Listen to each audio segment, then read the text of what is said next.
Hello hello hello everyone, कैसे हैं सारे। आई होप आप सब लोग अच्छे होंगे और पढ़ रहे होंगे। मैं फिर से आ गया हूं आपके सामने क्लास 10th हिस्ट्री के first chapter the rise of nationalism in Europe के सेकंड पार्ट को लेकर। इससे पहले मैंने एक वीडियो इसके ऊपर पहले ही बना रखी है जिसमें मैंने बेसिक आइडिया के बारे में डिस्कस किया और उसमें पहले 3 टॉपिक्स के बारे में बताया। ये अगले 3 टॉपिक्स के बारे में है। अगर आपने वो पहली वीडियो नहीं देखी है, सबसे पहले उसे देखकर आ जाइए। मैं यहाँ कहीं डिस्क्रिप्शन में लिंक छोड़ दूंगा या फिर ये वीडियो के साइड में कार्ड्स होते हैं वहाँ पे लिंक छोड़ दूंगा। आप पहले उसे देख लेना, फिर उसके बाद यहाँ पे आएंगे तो आपको ये चैप्टर और अच्छी तरह समझ आएगा। डॉट्स को कनेक्ट करने में आपको बहुत ज़्यादा आसानी होगी। चलिए शुरू करते हैं। अब हम बात करेंगे अ न्यू कंजर्वेटिज्म आफ्टर 1815। 1815 में क्या क्या चीज़ें चेंज हुई और कंजर्वेटिज्म कैसे आया, कंजर्वेटिज्म क्या होता है उसके बारे में हम आगे बात करेंगे। 1815 के अंदर नेपोलियन है वो डिफीट हो चुका था। नेपोलियन के डिफीट होते ही जितनी भी यूरोपियन गवर्नमेंट्स थी वो कहीं ना कहीं कंजर्वेटिव सोच वापस लाना चाहती थी, कंजर्वेटिज्म लाना चाहती थी। कंजर्वेटिज्म किसे कहते हैं, साइड में आपके न्यू वर्ड भी दे रखा है, इसे पढ़ लेते हैं। कंजर्वेटिज्म एक तरीके की पॉलिटिकल फिलॉसफी है जहां पर लोग इस बात पे स्ट्रेस देते हैं कि आपको आपके ट्रेडिशंस, अपनी पुरानी इंस्टीट्यूट्स पे ध्यान देना चाहिए, उनकी रिस्पेक्ट करनी चाहिए, उन्हें भुला नहीं देना चाहिए। और वो ये चाहते थे कि अगर कोई डेवलपमेंट, कोई चेंज आए भी तो वो बिल्कुल आराम से आए और चेंज आने के साथ साथ लोग चेंज को भी एक्सेप्ट करें और अपने ये पुराने रीति रिवाज हैं इनकी भी रिस्पेक्ट करें। जितने भी कंजर्वेटिव लोग हैं वो चाहते थे कि जितने भी ट्रेडिशनल इंस्टीट्यूशंस हैं जो सोसाइटी के अंदर बने हुए थे, स्टेट्स के अंदर बने हुए थे, उन्हें वापस लाया जा सके। फॉर एग्जांपल चर्च हो गई, फॉर एग्जांपल आपकी मोनार्की हो गई, फॉर एग्जांपल सोशल हायरार्की हो गई। लेकिन ये लोग ये सब चाहते तो थे, लेकिन कंजर्वेटिव्स उस सोसाइटी में नहीं जाना चाहते थे जो रेवोल्यूशन से पहले की थी, क्योंकि वहां पे कुछ कमियां थी और नेपोलियन जब मोनार्क बना था तो उसने बहुत सारी कमियों को सुधार दिया था। तो जो चीजें उन्हें अच्छी लगी वो उन्होंने रखी, जो चीजें अच्छी नहीं लगी वो उन्होंने हटा दी। तो एक तरीके से कन्वीनियंस के हिसाब से चुना जा रहा था ये सब कुछ। जैसे कि नेपोलियन जब आया था उसने बहुत सारी चीजें मॉडर्नाइज की थी और इन चीज़ों की वजह से मोनार्क्स को भी बहुत ज़्यादा फायदा होगा, क्योंकि उनकी पावर बहुत ज़्यादा इफेक्टिव हो जाएगी और बहुत ज़्यादा स्ट्रांग हो जाएगी। जैसे कि नेपोलियन ने एक मॉडर्न आर्मी बनाई थी, एक इफेक्टिव ब्यूरोक्रेसी बनाई थी। ब्यूरोक्रेसी का मतलब होता है किसी काम करने के लिए अगर कोई बंदा चुना जाए, that should be based on merits, और इस तरीके से जितने भी इफेक्टिव इंडिविजुअल्स हैं वो आगे आए और काम और ज़्यादा एफिशिएंट होने लग गया। उसने इकोनॉमी को भी बहुत अच्छा किया था, एक डायनामिक इकोनॉमी का अप्रोच रखा था।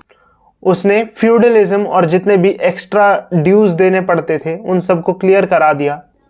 और इन सब चीज़ों की वजह से डायरेक्टली और इनडायरेक्टली जितना भी ऑटोक्रेटिक मोनार्क है वो स्ट्रेंथन होना चालू हो जाएगा अगर वो ये चीज़ें भी इम्प्लीमेंट कर लेंगे। तो इसीलिए उन्होंने इन चीज़ों को नहीं हटाया और सारी चीज़ों को हटा दिया। अब हम चलते हैं आगे। अब 1815 में रशिया, पर्शिया, ब्रिटेन, ऑस्ट्रिया, इन सब ने क्योंकि मिलकर नेपोलियन को हराया था तो ये सब लोग एक जगह मिलते हैं जिसका नाम है वियना और एक सेटलमेंट ड्रॉ करते हैं यूरोप के लिए, जिसे होस्ट किया गया था बाय एन ऑस्ट्रियन चांसलर जिनका नाम था ड्यूक मेटरनिस। और इन्होंने यहाँ पर ट्रीटी ऑफ वियना साइन की थी 1815 के अंदर, जिसका मेन ऑब्जेक्टिव था कि नेपोलियन के टाइम पे जितने भी चेंजेस आए थे उनको हटा दिया जाए। और क्योंकि फ्रांस के अंदर पहले बर्बन डायनेस्टी राज करती थी तो उनकी पावर को वापस से रिस्टोर कर दिया जाए। उसके साथ साथ फ्रांस के पास जितनी भी टेरिटरी थी जो नेपोलियन ने कॉन्कर की थी अपने टाइम पर, उन सबको फ्रांस से आज़ाद कर दिया जाए और फ्रांस आगे एक्सपैंड ना कर पाए इन फ्यूचर, ऐसी चीज़ फिर ना हो, इसके लिए बाउंड्रीज बनाई गई और फ्रांस को चारों तरफ डिफरेंट स्टेट से घेर लिया गया। जैसे कि यहाँ पे कुछ इंफॉर्मेशन लिखी हुई है, इनको ज़रा ध्यान से देखते हैं। सबसे पहले नॉर्थ के अंदर बेल्जियम को सेटअप किया गया, उसके बाद पेड्रो माउंट को साउथ में सेटअप किया गया, पर्शिया को वेस्ट में और ऑस्ट्रिया को नॉर्दर्न इटली का कुछ पार्ट दे दिया गया। लेकिन जितनी भी जर्मन कॉन्फेडरेशन थी, जो 39 स्टेट्स का एक यूनियन बना रखा था नेपोलियन ने, उन्हें बिल्कुल भी नहीं छुआ गया, क्योंकि कहीं ना कहीं वो बहुत ज़्यादा यूजफुल हो रखे थे, उसे बिल्कुल नहीं छुआ गया। ईस्ट के अंदर रशिया को कुछ पार्ट दिया गया पोलैंड का, उसके साथ साथ पर्शिया को कुछ पार्ट ऑफ सेक्सनी दिया गया। मैं एक मैप दिखाता हूँ आपको ये सारी चीज़ें क्लियर हो जाएंगी किस तरीके से है। जैसा कि आप यहाँ देख सकते हैं, ये फ्रांस है। फ्रांस के ऊपर यहाँ पे आपको नीदरलैंड दिख जाएगा, फिर यहाँ पे पर्शिया आ गया, नीचे आपका पैरामाउंट आ गया, और इस तरीके से चारों तरफ से फ्रांस को घेर लिया गया था ताकि वो इन फ्यूचर कभी और एक्सपैंड ना कर पाए। ये सारी चीज़ें जो हो रही थी, इनकी कहीं ना कहीं मेन इंटेंशन सिर्फ इतनी ही थी कि मोनार्की को वापस लाया जा सके और एक न्यू कंजर्वेटिव ऑर्डर बनाया जा सके यूरोप के अंदर। तो जितना भी ये रेजीम है जो 1815 में आ रखा था, जितना भी ये रेजीम है जो सेटअप हो चुका था 1815 के अंदर, इसमें लोगों को पता चल चुका था कि ये कंप्लीटली मोनार्की की तरफ बायस्ड है, और जो कोई भी इसको क्रिटिसाइज करने की कोशिश करता या फिर कोई भी ऐसी एक्टिविटीज़ है उनके खिलाफ क्वेश्चन उठाता, तो ये लोग बिल्कुल भी उस चीज़ को नहीं सहते थे, बिल्कुल भी टॉलरेट नहीं करते थे। उन्हें बहुत सारी पनिशमेंट्स दी जाती थी। उसके साथ साथ सेंसरशिप लॉ को वापस से इंट्रोड्यूस कर दिया गया। जितने भी बुक्स हैं, न्यूज़पेपर्स हैं, प्लेज हैं, सॉन्ग्स हैं, उन सब को ध्यान से रिव्यू किया गया।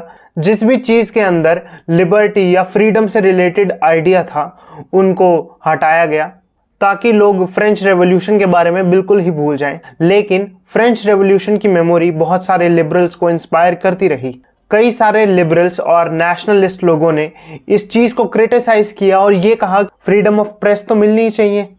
तो ये था न्यू कंजर्वेटिज्म इन 1815। किस तरीके से कंजर्वेटिज्म आया, क्या क्या चीज़ें दोबारा चेंज होने लग गई। अब हम चलते हैं आगे, द रेवोल्यूशनरीज। अब 1815 और 1815 के बाद आने वाले कुछ सालों तक जितने भी लिबरल्स थे, जितने भी नेशनलिस्ट लोग थे, उनको ये डर था कि कहीं ना कहीं गवर्नमेंट अब उन्हें सप्रेस कर देगी। सप्रेस होने के डर से वो खुद ही अंडरग्राउंड हो गए और उन्होंने बहुत सारी सीक्रेट सोसाइटीज बनाई अपने जितने भी विचार हैं उनको स्प्रेड करने के लिए। उसके साथ साथ उस टाइम पर अगर आप एक रेवोल्यूशनरी हैं, सारी कम्युनिटीज यही मानती थी कि आप दो चीजों के अपोजिट लड़ाई कर रहे हैं।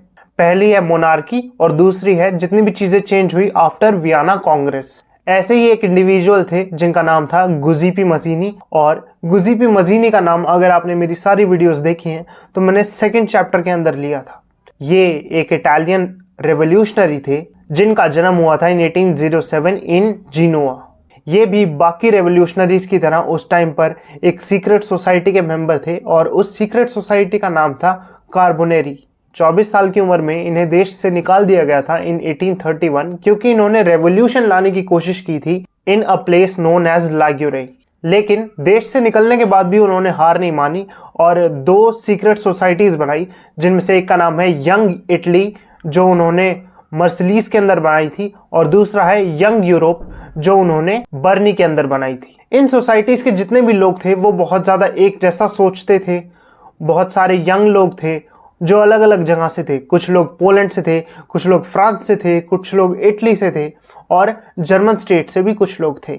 मजीनी ये बिलीव करते थे कि भगवान भी और नेचर भी यही चाहता है कि सभी लोग एक पर्टिकुलर नेशन के अंदर रहें और खुशहाली से रहें, और ये मैनकाइंड के लिए ज़रूरी भी है। और इसीलिए वो इटली को भी एक सिंगल यूनिफाइड नेशन बनाना चाहते थे, और वो ये मानते थे कि इटली को अगर लिबर्टी चाहिए तो वो इस यूनिफिकेशन से पॉसिबल है। अगर सब लोग मिल जाएंगे इटली के और एक यूनिफाइड नेशन बन जाएगा तो उससे कहीं ना कहीं इटली को लिबर्टी मिल जाएगी। उनकी इसी सोच पर जर्मनी, पोलैंड, फ्रांस, स्विट्जरलैंड और बहुत सारी जगह पर बहुत सारी सीक्रेट सोसाइटीज़ बनना स्टार्ट हुई जो मजीनी की तरह ही सोचते थे। और उनकी जो विजन थी डेमोक्रेटिक और रिपब्लिक नेशन बनाने की, उससे जितने भी कंजर्वेटिव्स थे वो बहुत ज़्यादा डर चुके थे। और उनकी ये सारी चीज़ें देखकर मेट्रेनीज भी उन्हें एक लाइन में डिस्क्राइब करते हैं। ये वही मेट्रेनीज हैं जिन्होंने वियना कांग्रेस को ऑर्गेनाइज किया था, और वो ये बोलते हैं कि he is the most dangerous enemy of our social order. हमारा जितना भी सोशल ऑर्डर है उसमें सबसे ज़्यादा डेंजरस कोई बंदा है तो वो ये गुजीपी मजीनी है। किसने कहा था ये कहा था मेट्रेनीज ने। ऐसी स्टेटमेंट्स आप याद रखें क्योंकि इन्हीं स्टेटमेंट के ऊपर बहुत सारे क्वेश्चंस बन जाते हैं। अब हम चलते हैं इस वीडियो के आखिरी सेगमेंट में, जिसमें हम देखेंगे the age of revolutions in 1830 to 1848। 1830 से लेके 1848 के बीच में रेवोल्यूशंस आए। इन 18 सालों में बहुत सारी चीज़ें बदली। उन सब चीज़ों के बारे में हम एक एक करके बात करेंगे। सो इस टाइम पर जितने भी रेवोल्यूशन हो रहे थे उनके सिर्फ दो ही बेसिस थे, लिबरलिज्म एंड नेशनलिज्म। और जितने भी ये रेवोल्यूशन हो रहे थे इन्हें लिबरल्स और नेशनलिस्ट कर रहे थे। और उनके अंदर भी ज़्यादा मात्रा में वो लोग थे जो एजुकेटेड मिडिल क्लास लोग थे, जैसे कि आपके प्रोफेसर्स हो गए, टीचर्स हो गए, क्लर्क्स हो गए, डॉक्टर्स हो गए, या फिर कोई भी ट्रेडिंग यूनियन के मेंबर्स हो गए जो ट्रेड वगैरह करते हैं यहाँ से वहाँ। सो रेवोल्यूशन की पहली चिंगारी फ्रांस के अंदर लगी 1830 में। अब क्योंकि हमें पता है बर्बन किंग की पावर 1815 की वियना ट्रीटी के बाद वापस रिस्टोर हो चुकी थी फ्रांस के अंदर, लेकिन 1830 आते आते इन्होंने फिर से किंग को ओवरथ्रो कर दिया और उसकी जगह पर एक कॉन्स्टिट्यूशनल मोनार्की बनाई। कॉन्स्टिट्यूशनल मोनार्की का क्या मतलब है कि कॉन्स्टिट्यूशन भी होगा और मोनार्की भी होगी, लेकिन मोनार्की के पास जितने सारे पावर्स थे, जितने उस एक पर्टिकुलर बंदे के पास पावर थे, उन सबको लिमिट कर दिया जाएगा। उसके ऊपर एक चेक रखा जाएगा बाय द कॉन्स्टिट्यूशन, और इसके हेड बने लुइस फिलिप। अब ये सारी चीजें देखकर जो ड्यूक मेट्रिनीस हैं उन्होंने फिर से फ्रांस के ऊपर एक कमेंट किया। इस कमेंट पे ध्यान दीजिएगा। कमेंट है when France sneezes rest of the Europe catches cold, कि जब फ्रांस छींकता है तो इसकी वजह से पूरे यूरोप को सर्दी लगनी शुरू हो जाती है। कि कोई भी चीज अगर फ्रांस के अंदर चालू हो जाती है तो उसका इफेक्ट कहीं ना कहीं पूरे यूरोप के अंदर देखने को मिलता है। इसके बाद जुलाई रेवोल्यूशन आया जिसमें अपराइजिंग आनी स्टार्ट हुई ब्रुसेल्स के अंदर। अब ये जो ब्रुसेल्स है ये बेल्जियम की कैपिटल है, जिसकी वजह से उसे मौका मिल गया और वो यूनाइटेड किंगडम ऑफ नीदरलैंड से बाहर आ गया। और अब आगे बात करें तो इन रेवोल्यूशन से जितनी भी फीलिंग्स थी, जितने भी नेशनलिस्ट लोग थे, उनके अंदर जितनी भी फीलिंग थी नेशन से रिलेटेड, वो कहीं ना कहीं पूरे यूरोप में फैलनी शुरू हो गई। इसके अलावा एक इवेंट की बात करें जिसकी वजह से नेशनलिज्म की फीलिंग पूरे यूरोप में बहुत जल्दी फैली, वो थी Greece war of independence. Greece का वॉर करना फॉर इट्स इंडिपेंडेंस, क्योंकि ग्रीस ऑटोमन एम्पायर के अंडर 15th सेंचुरी से था। 1821 में ग्रीस को बहुत जगह से सपोर्ट मिला। कुछ ऐसे लोग थे जो ग्रीस से निकाले जा चुके थे क्योंकि उन्होंने पहले कभी कोशिश की थी रेवोल्यूशन करने की, लेकिन अब अच्छा मौका था क्योंकि अब पूरे यूरोप के अंदर रेवोल्यूशन आना चालू हुआ था। सो जितने भी लोग थे जो एक्साइल में रहते थे ग्रीस के, उन्होंने सपोर्ट करना चालू किया। उसके साथ साथ वेस्टर्न यूरोपियन कंट्रीज जो हैं वो भी ग्रीस के साथ सिंपथाइज करती थी क्योंकि उनका कल्चर इतना अच्छा है, बहुत ज़्यादा पुराना है और वो अब भी ऑटोमन एम्पायर के अंडर है, तो उन्होंने भी सपोर्ट करना चालू किया। बहुत सारे पोएट, बहुत सारे आर्टिस्ट ने ये दिखाया कि Greece is a cradle for European civilisation. इसका मतलब यह है कि यूरोपियन सिविलाइजेशन की शुरुआत ग्रीस से ही हुई थी, तो अब अगर रेवोल्यूशन आ रहा है तो ग्रीस को भी रेवोल्यूशन मिलना चाहिए, जिसकी वजह से लोगों के पास ये सारे ओपिनियंस पहुंचे और उन्हें बहुत ज़्यादा सपोर्ट मिला ताकि वो इस ऑटोमन एम्पायर, जो एक तरीके से मुस्लिम एम्पायर था, इससे निकल सके। जैसे एक इंग्लिश पोएट थे जिनका नाम था लॉर्ड बायरन, इन्होंने फंड्स ऑर्गेनाइज करके दिए और लेटर ये वॉर लड़ने भी गए, लेकिन अनफॉर्चुनेटली इनकी डेथ हो गई इन 1824 ड्यू टू फीवर। लेकिन फाइनली इतने सारे लोगों की मेहनत बर्बाद नहीं गई और द ट्रिटी ऑफ कॉन्स्टेंटाइनोप्ले साइन की गई इन 1832। उसके बाद ग्रीस को इंडिपेंडेंट घोषित कर दिया गया। तो ये सारी चीजें थी। अब देख लेते हैं हमने इस पूरी वीडियो में क्या क्या चीजें पढ़ी हैं ताकि आपको एक जिस्ट मिल जाए। हमने सबसे पहले पढ़ा था अ न्यू कंजर्वेटिव्स आफ्टर 1815। 1815 के बाद किस तरीके से एक नया कंजर्वेटिज्म आया, चीजें चेंज हुई। उसके बाद हमने देखा द न्यू रेवोल्यूशनरीज, किस तरीके से नए नए रेवोल्यूशनरीज आगे आए और वो ऑपरेट करने लगे, अपने आइडियाज को फिर भी फैलाते रहे। उसके बाद हमने द एज ऑफ रेवोल्यूशन देखा 1830 से लेके 1848 तक, कि इन आने वाले 18 सालों में किस तरीके से चीजें चेंज हुई, क्या क्या चीजें, कहाँ कहाँ रेवोल्यूशंस आए लोग। सो आई गेस आपको समझ आया होगा। अगर आपको समझ आया है तो प्लीज इस वीडियो को एक लाइक जरूर कीजिएगा, चैनल को सब्सक्राइब कर दीजिए, वीडियो किसी के साथ शेयर कर दीजिए अगर उन्हें भी ये चैप्टर डिफिकल्ट लगता है तो।